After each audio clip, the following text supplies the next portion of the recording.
ओमकालेश्वर में, जो 12 ज्योतिर्लिंग में से एक ज्योतिर्लिंग है। और ये देखिए यहाँ का कुछ खूबसूरत नज़ारा है। ये मनमोहक सा दृश्य देखिए। शाम का टाइम है इसलिए ये जगह और भी शानदार लग रहा है और भी खूबसूरत लग रहा है।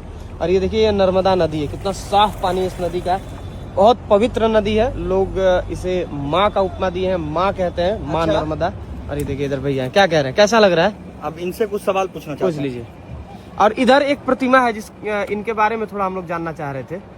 ये कौन है? इनके बारे में सामने आदि गुरु शंकराचार्य जी की मूर्ति है। हाँ। यहाँ पर इन्होंने बताया था कि पूजा ऐसा करते हैं मंदिर में। अच्छा, ये जो है बड़े वाले आदि गुरु शंकराचार्य जी महाराज।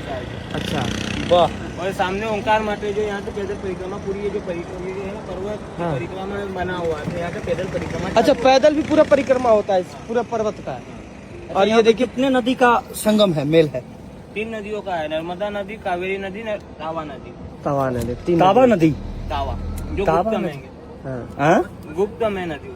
अच्छा, ऊपर से देखने पे ये पूरा पर्वत जो है ये पूरा ओम के आकार में दिखता है ना, पूरा ओम के आकार में दिखता है। क्या बात, पूरा ओम के आकार में पर्वत। और ये कितना शानदार दिख रहा है यहाँ से। ये सामने में ब्रिज है, भारत में ऐसा डैम है ना। हाँ, जिसको मतलब विदेश जाने की जरूरत नहीं है। विदेश जाने की जरूरत ही नहीं है। बिल्कुल नहीं जाने की जरूरत है।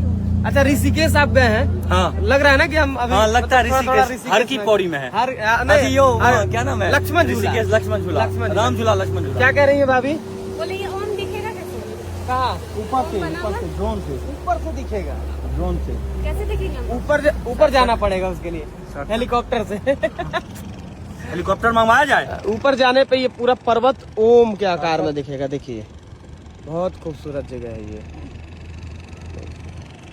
तो आज हम दूसरी बार आए हैं और भैया पहली बार आए। भैया कितना ज्योतिर्लिंग आपका कंप्लीट? पहली बार आया हूँ, लगता नहीं पराया हूँ। वाह वाह वाह। पहली बार आया हूँ, लगता नहीं पराया हूँ। हाँ। सुदामा कृष्ण के लिए पोटली भर के व्यवहार विचार लाया हूँ। क्या बात है। और कितना ज्योतिर्लिंग कंप्लीट हो गया आपका ये बताइए? हमारा 5वां। ये 5वां है। इसके बाद उज्जैन 6वां हो जाएगा, 6ठा हो जाएगा, 6ठा हो जाएगा।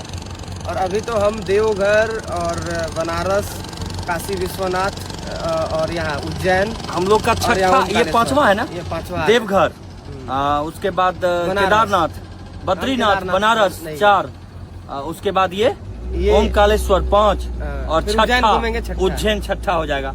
फिर आगे की तैयारी 12 तो घूम के ही रहेंगे। 12 तो घूमना ही है। इसको भी अमर होने कौन आया है भैया? इसको भी घुमाएंगे। जब तक है तब तक भगवान को, घूमेगा ना बेटा, को घूम के जाएंगे। सुंदर एकदम मस्त। देखिए ये है कुछ यहाँ का सुंदर सा नज़ारा।